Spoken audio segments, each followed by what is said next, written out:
There is a substance that you are consuming every day, probably much more than you realize it, and it's destroying your life. The worst part is you're probably addicted to it because, well, most of us are. It's a highly addictive substance, and the more you eat it, the more you crave it, and the more damage it's doing to your body. Can you guess what that is? That's right, it's sugar. I'm Kamila McDonald, personal trainer and integrative nutrition health coach, and welcome to our National No Sugar series, brought to you by the Ministry of Health and Wellness, spearheaded by the Oral Health Unit. During this series, we're going to learn all about refined sugar, why we want to cut it out in the first place, and what a healthier consumption of sugar could look like, and what you can start doing right now in your life to reduce your sugar cravings, cut back drastically on your sugar consumption, and add some really quality years back to your life. Now, we're not talking about the sugar that naturally occurs in fruits and veggies. Those sugars are our friends, all right? We're talking about the highly processed sugar. It's found in many, in fact, most of the foods that we're consuming every day. And I'm also not referring to the occasional candy bar, the ice cream, maybe a birthday cake for a friend's birthday. That's actually perfectly fine. It's the sugars that you are consuming on a regular basis in probably much larger amounts than you even realize. And I want to get to the bottom of this with you, because the more conscious we are about our habits and how they're driving our behaviors, the easier and maybe even more pleasurable it will be to cut back. So, what's so bad about sugar anyways, guys? It's sweet, it gives us quick energy, it comforts and soothes us, right? So how could that be bad? Well, I think that's a really important place to start. Consuming too much sugar affects our oral health, our heart health, our brain health. It raises our blood pressure, it increases our cholesterol levels.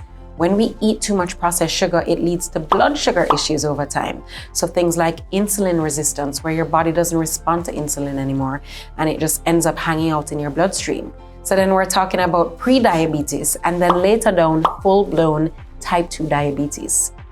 Also, an excessive amount of refined sugar raises the blood sugar levels to a point where there is high inflammation in the body. And when that is combined with the high levels of insulin, things like cancer cells could grow in these conditions. Too much sugar in our body also affects our gut health by feeding the bad bacteria and causing an overgrowth of them. And when we have an imbalanced gut, so many issues arise. It affects our entire health and well-being, our mood, or energy levels, skin issues occur, sleep disorders. A gamut of problems that really affect our quality of life and oftentimes the length of our life. So this is pretty important, guys. We have this one precious life. We have to hold it sacred. We have to do as much as possible to almost biohack our health and our vitality. Don't you want to live a long, strong, healthy, and vibrant life? Well, anything at all that you can do to minimize your added sugar intake and bring down the inflammation in the body is doing exactly that. But guess what, friends? It's easier said than done.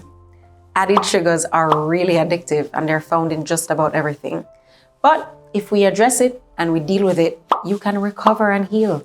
Because one thing with our bodies, if we provide it the conditions to heal, it's gonna heal. But why do we love sugar so much? Why does it have so much control over our lives?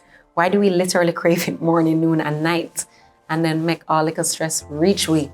The ice cream, the cookies, the cake, you know what I'm talking about, right? Whatever it is that your brain is telling you that you need for the comfort or even the energy. Why is this happening? Well, as humans, we naturally crave the sweet sensation that sugar provides us. Well, with refined sugar, just like the kind of nourishment we evolved from, it gets absorbed rapidly and lights up the pleasure centers in our brain. So dopamine, for example, or feel-good neurotransmitter, that sends us a signal from our brain to say, all is well in the world, I'm comforted, I'm loved, I'm safe. Think about our lives as children too. We were often given something sweet for just about anything. A reward, let's go for ice cream. Or maybe having a bad day, you're upset, you're frustrated, sad. The solution was probably a sweet treat just to make you feel better.